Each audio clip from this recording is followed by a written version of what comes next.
Alright, I'll be explaining how every US president died and then ranking them on the scale by how interesting the death was. Every president, from the first to the last. Oh, and I will be including the 13th one, Millard Fillmore. Not that he's special or anything, yeah, let's get going. Number 1, George Washington. I mean, the guy famous for chopping down cherry trees and appearing on the dollar bill. He didn't die in battle or get assassinated or explode in a blaze of liberty. He likely died of epiglottitis, which is a fancy word for the inflammation of that flap thingy on the base of your tongue that prevents food from getting into your windpipe. Now, keep in mind, this was the 1700s, and the entire medical industry was basically just pressing a bunch of random buttons and hoping something worked. The doctors had no clue what was actually wrong with him, so they did what any self-respecting 18th century physician would do.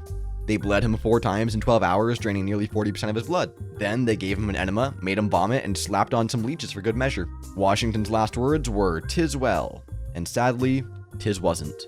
He died a few minutes later, probably wondering why his final moments felt like a medieval escape room with worse odds. I'm putting Georgie in B tier, mainly because his doctors took one look at a sore throat and said, "Yep, let's bleed the guy dry." And just like that, they accidentally deleted the founding father of that great nation. Alright, second and third, John Adams and Thomas Jefferson. These two had a bromance that went all the way back to the Revolution. They wrote the Declaration together, swapped letters for decades, and even beefed for a few years when politics got a bit awkward, and then patched it up like old war buddies. And then in the most Wattpad founding father move possible, they both decided to kick the bucket on the exact same day, July 4th, 1826, just a few hours apart. And it was exactly 50 years after the Declaration of Independence. Jefferson went out first. Long, slow decline, sick, bedridden, clearly done with it. His last words were basically, "No more doctors," which, fair. Adams had the more dramatic exit. Sudden heart failure. Before he went, he mumbled, "Thomas Jefferson survives," not knowing that Jefferson had not survived. Anyway, the coincidence is pretty cool. I'm gonna give him a B tier for consistency. If either of them went out with a bam, it would have easily been an A tier death. James Madison, the 4th president. He was also the 5th president to die, and he almost kept the July 4th trend going. Almost. He died of heart failure in 1836, just 6 days before Independence Day. His doctors did try to give him some stimulants to, and I shit you not, prolong his life just enough to keep the July 4th trend going, which, jokes aside, is just a diabolical thing to do. Anyway, he missed the July 4th mark, so yeah, E tier for breaking the streak. James Monroe. He was the 5th president of the United States, and when he died on July 4th, 1831, he became the 3rd president in a row to drop dead on Independence Day. And at that point, it stopped feeling like a weird coincidence and started feeling like the founding fathers were getting picked off one by some patriotic serial killer. Jefferson and Adams both died on July 4th, 5 years earlier, and then boom, Monroe clocked out right on schedule like it was tradition. That's another B tier death for consistency. John Quincy Adams was the 6th president of the United States, and the first to die while still holding public office. Because yeah, after being president, he decided retirement was optional and jumped straight into Congress. He died at the ripe old age of 80, collapsing in the middle of a House session like a true workaholic. Honestly, that's an A tier death right there. No drama, no mystery, just pure dedication. Gotta respect the hustle. Andrew Jackson was the first president to serve 2 full terms and ran the country from 1829 to 1837 like an absolute madman. He crushed political opposition, ignored Supreme Court rulings, kicked Native Americans off their land, blew up the national bank, triggered a financial crisis, and let's not forget, he was all in on slavery and made sure abolitionist mail never saw the light of day. And worst of all, he was a darn tootin' Democrat. He basically treated the presidency like a one-man show, which doesn't feel entirely unfamiliar today. He finally clocked out on June 8th, 1845, at the age of 78, with some soft-spoken final words to his crying family about meeting again in heaven, which is kind of rich coming from a guy who spent his entire life talking about liberty while owning half a plantation's worth of people. Either way, his slavery-loving ass gets A tier, cause we need way less of them. Martin Van Buren. Martin Van Buren was what people call a filler president. Apart from inventing the word okay, no one really knows what he did in office, and honestly, I'm too lazy to check. He died in 1862, almost 2 decades after leaving the White House, but no one really noticed, so Van Buren sort of just faded into oblivion, like that one NPC in Skyrim who asked you to collect 10 cabbages and then never shows up again. Absolute F tier death, gone and forgotten. William Henry Harrison holds the record for the shortest presidency in US history, just 31 days. He's also known as the first president to graduate from Hustlers University, because this man gave a 2-hour inauguration speech in the freezing rain without a coat or hat, just to prove he was tough, and proceeded to catch pneumonia and die a month later. D tier death for the sheer stupidity. Come on, Will, you were 68, you know better. Anyways, John Tyler. This guy was the 2nd former president to die in 1862, right in the middle of the Civil War, and just to stay on brand, he went full Confederate at the end. He's the only US president who was buried under a Confederate flag instead of the Union one. A tier. Glad he's gone. James Polk died in 1849, just 3 months after his presidency. He was responsible for making the US territory coast to coast. C tier for dying like the guy who finished the group project and then collapsed. Zachary Taylor was the second president to die in office, lasting just about 16 months before suddenly just dropping dead. Officially, it was gastroenteritis, which is doctor for stomach flu. Basically, he ate some bad food on the 4th of July and never recovered. But there's been talk for years that he might have been poisoned for pushing back against the expansion of slavery. And at this point, every president I research is somehow connected to slavery. I am literally running out of ways to joke about it. Anyways, nothing was ever proven, but if it were true, that would technically make him the first president assassinated while in office, years before Lincoln. Either way, between the timing, the weird circumstances, and the long-running conspiracy, it's an A tier death. The next few presidents aren't really that noteworthy. Millard Fillmore died from loneliness, F tier. Franklin Pierce, liver failure, F tier. James Buchanan, this anxious-looking dude died of respiratory failure, F tier. Now, the next president to die was the first assassinated in office. Abraham Lincoln, the guy who ended slavery, wrecked the Confederacy, and dabbled in some suspiciously depressing poetry, was just trying to enjoy a play with his wife on April 14th, 1865. He's mid-laugh, probably thinking, man, finally life's calming down, when John Wilkes Booth appears in the president's booth, creeps up behind him, shakes his hand, and takes a selfie with the president. Yep, that's how it went down. Then he left peacefully. Nothing bad ever happened. Oh, and don't worry about the red stuff. It's, confetti. S tier. Anyways, Lincoln was replaced by Andrew Johnson, who somehow dodged impeachment by 1 vote and then spent the rest of his presidency fighting Congress like it was a full-time job. The guy vetoed basically every Reconstruction bill in sight just to prove he could. He died in 1875 from a stroke while visiting his daughter. At that point, he was the only living former president. His last words were, "I need no doctor, I can overcome my troubles," which didn't really age well. A tier for the determination, though. Ulysses Grant died in 1855 after battling throat cancer for nearly a year. His last words, or word, was water. Poor guy. B tier death. Rutherford Hayes died from heart disease. Boring. F tier.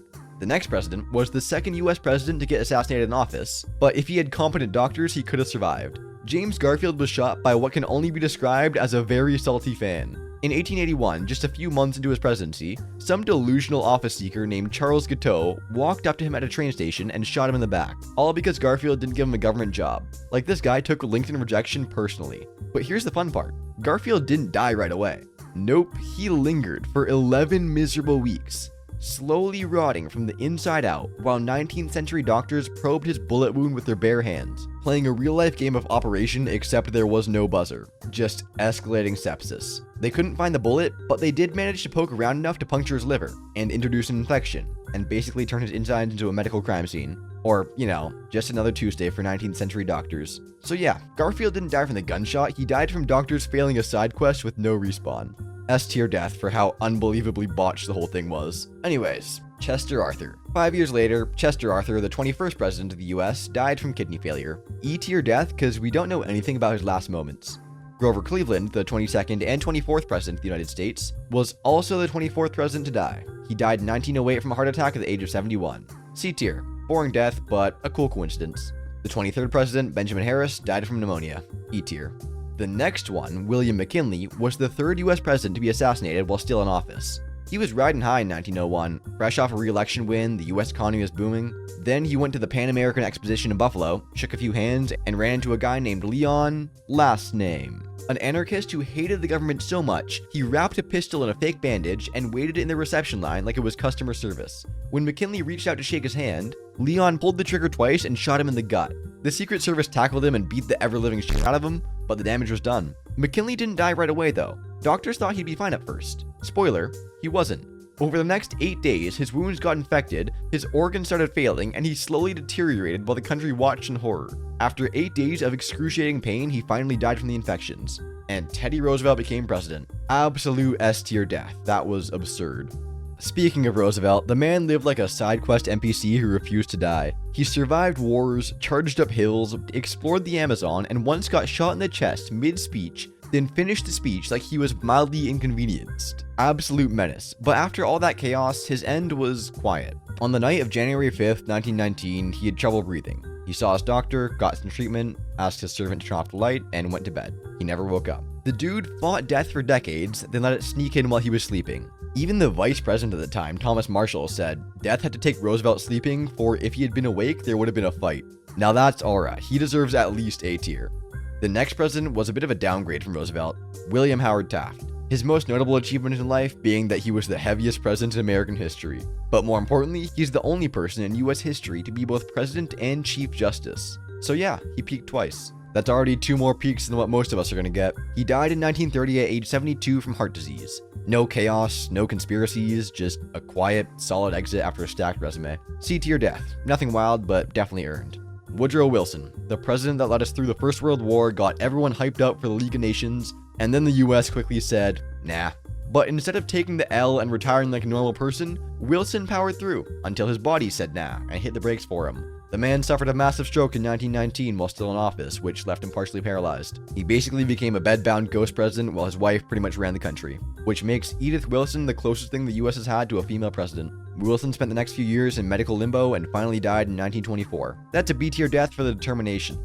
Warren G. Harding. 2 years after the First World War, Warren Harding became the 29th president of the United States. He was the 6th one to die in office, but 3rd to die in office of natural causes. He was president between 1921 and 1923, and if you've never heard much about him, it's probably because his legacy is buried under a mountain of scandals and vibes-based governance. The guy straight up admitted he wasn't fit for the job, but people liked how he looked, so president. When he was traveling across the West Coast, he suddenly experienced extreme stomach and chest pains and died in his sleep in the Palace Hotel. However, his official cause of death was never determined, but nothing dramatic. Just a quiet, sketchy exit mid-tour. C tier death. Suspicious, but too vague to earn anything higher.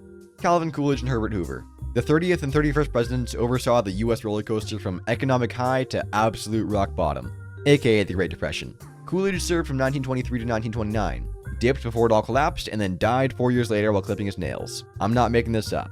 Hoover, on the other hand, lived to 90, watched 5 more presidents come and go, and still couldn't shake the blame for the Depression. All in all, they were pretty forgettable presidents, and no one really remembered them on their death. But I'm putting them both in E tier. The next president, however, is the furthest from forgettable. FDR. Franklin D. Roosevelt was the 32nd president of the United States, and to this day, the only one who served 4 consecutive terms. He led the country through the Great Depression and World War II, which, let's be honest, is almost as stressful as having a conversation with a vegan. He died in office at the age of 63, reportedly from a massive stroke, which, yeah, kinda checks out. If you spend over a decade steering the country through economic collapse, global war, and daily stress levels that could liquefy a buffalo, your brain deserves a peace out. He was the 7th president to die in office, and arguably the most overworked. S tier death, died serving the country. Harry Truman, the 33rd president, is mostly known for dropping 2 atomic bombs, ending World War II, and looking like your grandpa's angry poker buddy. He left office in 1953 and lived another 2 decades. He died in 1972 at the age of 88 from multiple organ failures after a bout of pneumonia. No assassination, no conspiracy, just a body that finally said, alright, I'm clocking out. Honestly, for a guy who once ended the global war at the push of a button, his death was shockingly uneventful. C tier. Long life, low drama. He was succeeded by Dwight D. Eisenhower, who died in 1969 at the age of 78 from congestive heart failure. Again, boring, E tier, especially compared to the next one. We all know the story of JFK, the 35th president, young, charismatic, and armed with cheekbones that could cut through the fabric of time. And fittingly, his death was just as dramatic as his life.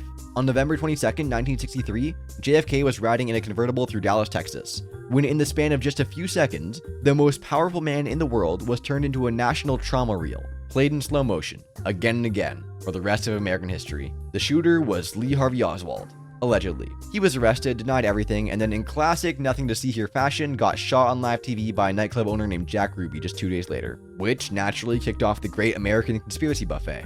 Was it the CIA, the Mafia, LBJ, Cuban communists, Marilyn Monroe's vengeful ghost? Pick your poison. Everyone has a theory, but nobody has answers. That's another S tier death, not just because of the shock, but because his death completely changed American history. Honestly, I don't think anyone can top JFK's death, as it's the most infamous and mysterious in modern history. Lyndon B. Johnson died from a heart attack in 1973, alone on a Texas ranch. C tier.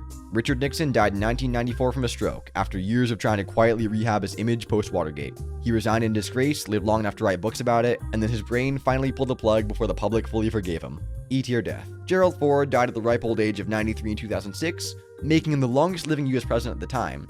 He died from a heart attack. E tier. Jimmy Carter died very recently, 2024. He was 100 years old at the time of death and spent nearly 2 years in the hospital. C tier. Ronald Reagan died in 2004, at the age of 93 after a long, slow decline from Alzheimer's disease. C tier. And finally, George Bush died in 2018, just months after his wife Barbara. Truly romantic. C tier. Anyway, if you liked the video, subscribe,